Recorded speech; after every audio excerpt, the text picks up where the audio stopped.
on Asian Food Channel, and today I'm going to show you a traditional Japanese gyoza recipe. It's crispy, it's juicy, so let's start.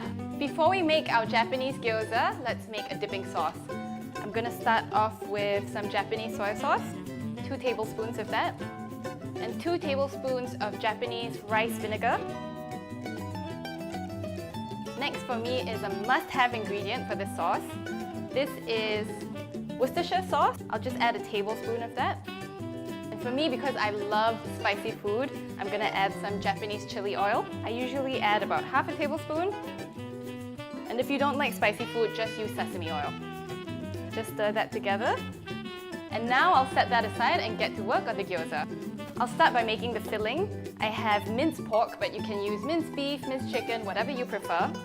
I'm gonna add in some finely chopped cabbage. This is about half a head of cabbage. Next, some grated ginger. Ginger goes so well with meat because it balances out those kind of more gamey flavors. Finely chopped garlic. Finely chopped spring onions. Now I'm gonna add about a 1/4 teaspoon of salt and a 1/4 teaspoon of sugar. When it comes to Japanese cuisine, you always need that touch of sweetness. Some sesame oil, it gives this amazing fragrance. Soy sauce, and just a touch of Japanese sake. This has a really nice fresh fragrance which kind of cancels out all the stronger flavors. And now just mix this together. Once the filling is evenly incorporated, I'm going to set that aside and we can start making our little dumplings. First, I'm going to dust a plate with some cornstarch, and we're just going to dip the finished dumplings into this. Now I'll just grab my gyoza skins. These are basically just wheat flour dumpling skin. Take about a teaspoon of the filling and lay it in the center. Just a little bit of water. What I'm going to do is dip my finger in and kind of wet the edges of the dumpling skin. Bring up both sides of the dumpling skin.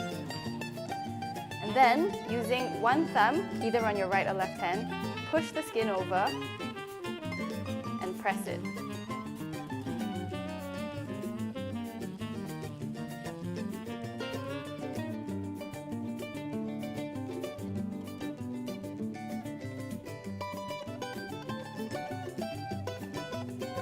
Dip a little bit of water and brush it on.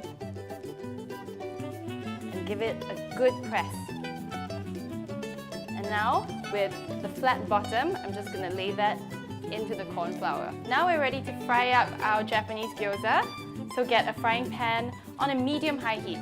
I'm going to add around 2 to 3 tablespoons of peanut oil. Before we add our gyoza to the pan, just make sure you tap off any excess cornstarch and just place the dumplings with the cornstarch side down into the pan. Fry the dumplings for between 1.5 minutes to 2 minutes, and you want them to be really crispy and golden brown on the bottom. So now I'm going to pour in around 60 milliliters of water, and then I'm going to immediately cover the pan so that the dumplings steam through. After steaming with the lid on for around 3 minutes, I take the lid off and let it continue cooking until all the water has evaporated. The water has evaporated, so turn off the heat. And now we're ready to plate up. And there you have it. These are my homemade traditional Japanese gyoza. And it's not as hard as you think to make them at home, is it? If you want the full recipe, you can go to simplyher.com.sg.